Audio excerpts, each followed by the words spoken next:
A shocking incident occurred in November 2017 in Matsubara Town, Kagoshima City, where I live.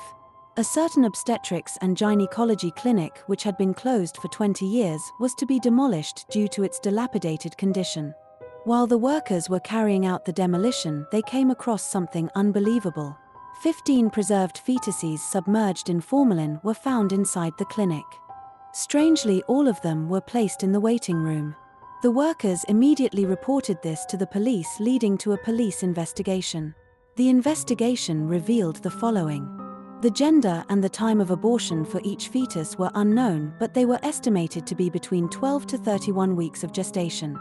Although abortion is currently illegal in Japan after 22 weeks of pregnancy, it was legal up to 7 months of pregnancy until 1975. So this alone could not be determined as illegal. There was also the possibility that these were fetuses from older times. However, since 1946, it has been mandatory to submit a stillbirth report after performing an abortion. But no such report was found from this clinic, leading to the suspicion that the head doctor might have been an underground practitioner. Yet even if that were the case, there was no reason for a mere town doctor to preserve fetuses in formalin, nor is it clear why these were left inside the clinic instead of being disposed of when it closed down. Since 1948, it has been prohibited to create human specimens preserved in formalin. To elaborate, a law enacted that year mandated that all remains must be buried in cemeteries. Fetuses over 12 weeks old must also be buried in cemeteries. Why didn't the doctor dispose of the preserved fetuses? The police tried to track down people involved at the time to inquire about the circumstances. But the doctor had already passed away and no nurses or other staff members could be found. In the end, the police handed over the bodies to the city, stating that they could not determine whether a crime had been committed due to the lack of information. The city then cremated the remains and buried them in a public cemetery. 3 months later, the case was published in the official gazette, seeking information from the public. Since the case is still published in the official gazette, it seems that the identities of the fetuses remain unknown. This is the whole story, and it is both horrifying and incomprehensible. However, there are a few clues that might help unravel some of the mysteries. Matsubara Town, where the clinic was located, is near Kagoshima City's entertainment district and its red light district.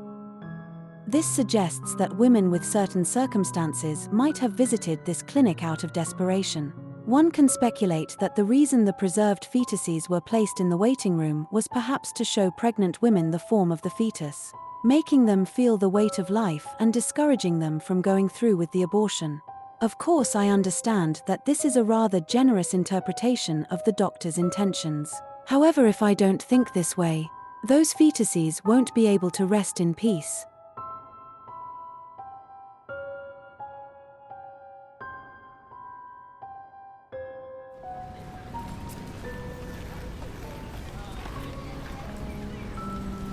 I work as a building cleaner and recently encountered a shocking incident. In May 2015, shortly after noon, I was about to start cleaning the building as usual. When I glanced between the buildings, I noticed something there. At first, I thought it was bulky waste discarded by a resident, so I approached to collect it. It was a woman's body. I immediately reported it to the police. The woman was quickly transported to the hospital, but it was confirmed that she had passed away. Upon examining the body, the police found something quite strange. She was wearing an eye mask and there was adhesive tape over her mouth. Because of this, the police initially suspected that she had been involved in some kind of crime.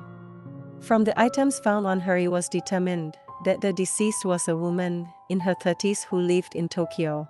Additionally, based on the situation at the scene, it was also discovered that she had died after jumping from the building. Given this information, you would normally think that someone had pushed her off the building. But the police concluded that she had taken her own life. The reason for this conclusion was that security camera footage showed her climbing the external staircase of the 10-story building alone. Shortly after 7 p.m., the day before the body was found. Indeed, if she had climbed the stairs alone, it would seem that she had jumped off herself. But why was she wearing the eye mask and adhesive tape? Regarding the eye mask, it can be assumed that she wore it to avoid seeing the ground below out of fear when she jumped. However, if she was that scared, I would think she would have chosen another method.